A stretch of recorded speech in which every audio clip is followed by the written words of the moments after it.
What's up, guys? Today we are going to take these beautiful locally grown cabbages that I picked up at the farmer's market today and turn them into sauerkraut. I'm going to show you how. So first, let's take a look at our supplies we're going to use today. Obviously, cabbage. Second most important ingredient is going to be our salt. I've got a few different ones here.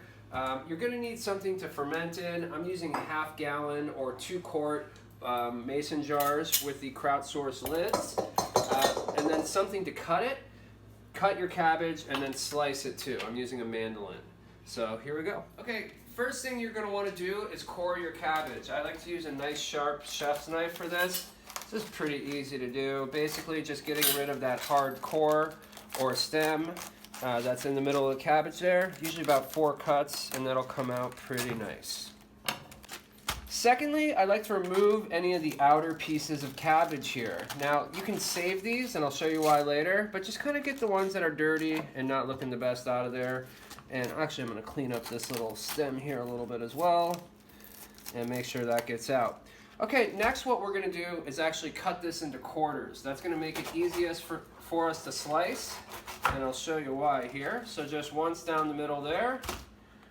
And then one more time here. And also, if you missed any of your core there, it's actually a little bit easier to get it out this way.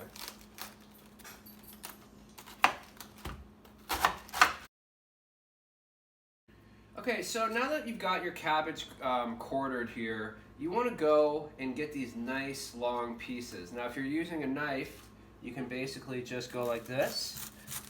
And I like my kraut pretty thin, but that's even a little thicker than I like it, but that's about what we're looking for. Now, you can chop it, you can ferment it any which way. That's kind of a personal preference and kind of the industry standard. So what I like to do though is actually use a mandolin, and this has a little guard, but I prefer to use this cut safe glove. And same thing here, but it's going to be much quicker and much more uniform than my slicing skills.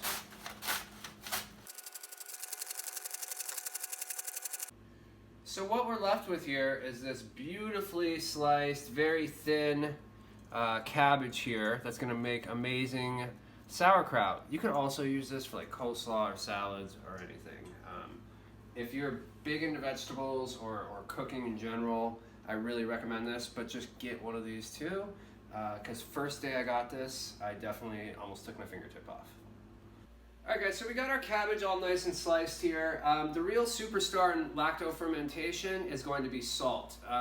And you want about a 2% salinity for most fermenting purposes. If you're in a warmer environment, or it's like Phoenix for example, you could bump that up to about 2.5. That'll kind of slow the fermentation down a bit.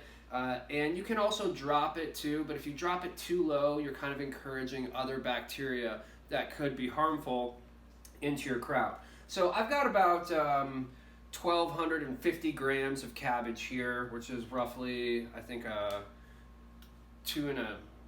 almost 3 pounds. And so I've adjusted my salt here, and I'm using a salt from Utah, actually. It's an ancient sea salt, and I really like this stuff. But you could use any kind of salt. I would shy away from like the iodized salt. I'd go with more like a sea salt or an all-natural salt. But basically what we're going to do here is we're going to sprinkle this stuff in and kind of mix it around. And what this is going to do is actually draw the juices of the cabbage out. So I'm going to sprinkle it and kind of toss it here with my fingers. Kind of put this all in there. And really just mix this around. And then you basically just let it sit for about, I don't know, half an hour, a little bit longer. You want to make sure that salt's really mixed in there well. This bowl's probably a little small for how much cabbage I'm doing, but such is life.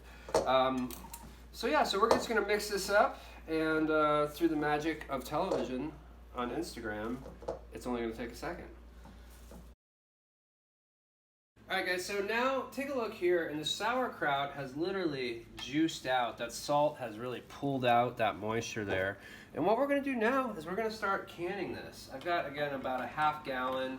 It's a 2 quart container here. So you can buy them any place that sells mason jars usually. I like these guys because they're nice and big, and I can use the Kraut Source lid on them, so I get kind of more bang for my buck there. So I've also got this really nice pusher thing. It's like a packer, I think we call it. My dad got this for me. And that's a really good way to kind of get also more bang for your buck and just get as much in here as possible, because you can really pack this really tight. So I'm gonna go ahead and do this.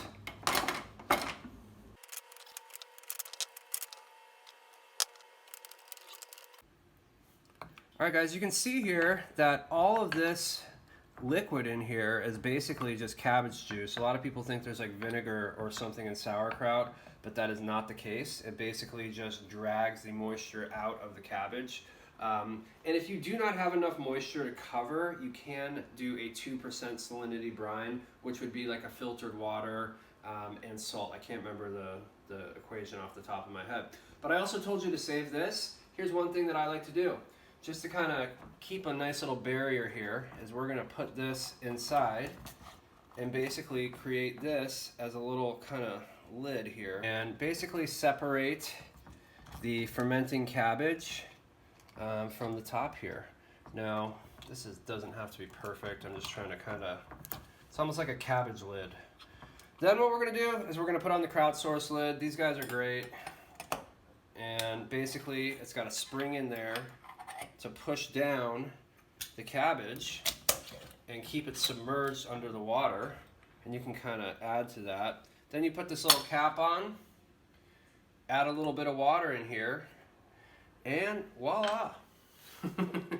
This is actually going to take, I would say you don't want to open it for about a week. This is actually an airlock lid, so what will happen is any air that's coming out from the fermentation, you'll start to see this bubble, will actually come out of here.